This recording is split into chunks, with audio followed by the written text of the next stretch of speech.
Auzubillahiminash-shaytanir-rajim. Bismillahir-rahmanir-rahim. Surah Baqarah, Ayat 158.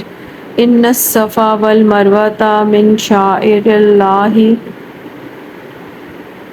faman hajjal bayta aw tamara fala junaha alayhi an yattawaffa bihima wa man tatawwa'a khairan fa inna Allaha shakirun alim.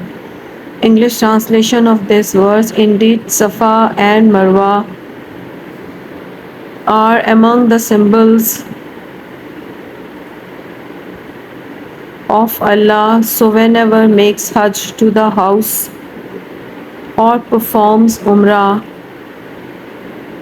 there is no blame upon him for walking between them, and whoever volunteers good, then indeed Allah is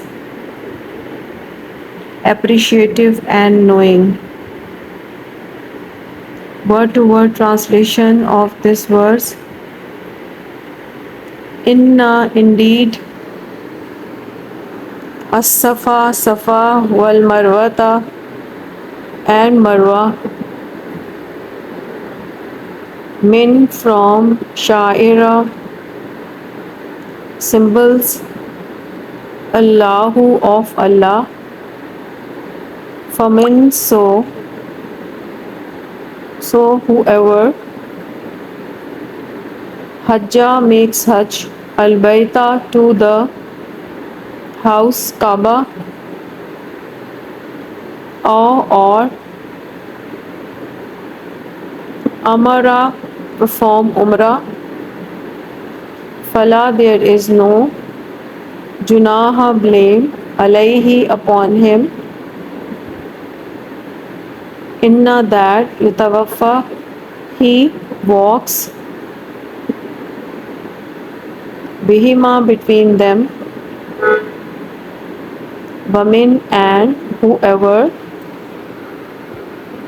yatawwa'a, volunteers, khairan, good, fa inna, then indeed, Allah shakirun, is appreciative, alim, knowing. Explanation of this verse: this verse addresses the practice of performing sa'i, which involves walking between hills of Safa and Marwa during Hajj and Umrah. The verse clarifies that these hills are significant symbols of Allah, and it reassures the believers that there is no sin in performing the sa'i. It also encourages volunteer good deeds, emphasizing that Allah appreciates and knows all such acts.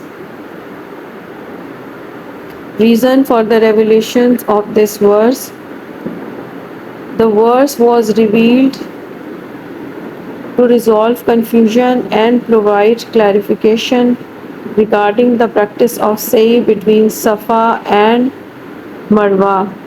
Before Islam, some people held the belief that performing this act was associated with pre-Islamic pagan rituals, causing hesitations among new Muslims. This verse reaffirmed the legitimacy and importance of sa'i as an integral part of pilgrimage rites, emphasizing that it is a symbolic act of worship and obedience to Allah. It encourages believers to perform this ritual confidently and reassure them that Allah appreciates and is fully aware of their sincere efforts.